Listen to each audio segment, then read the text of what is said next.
Anto Dios ha bendicionado con las promesas y dando nos oportunidad para nos poder los meses de honor y gloria de Dios. Anto unidad eigenlijk simboliza no si together. Together significa junto.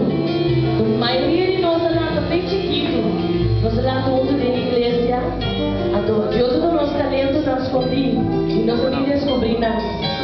Junto toca e canta, baila e adora a Deus em espírito e de verdade. E em unidade, nós dormimos está. Porque a mim, e sou no for.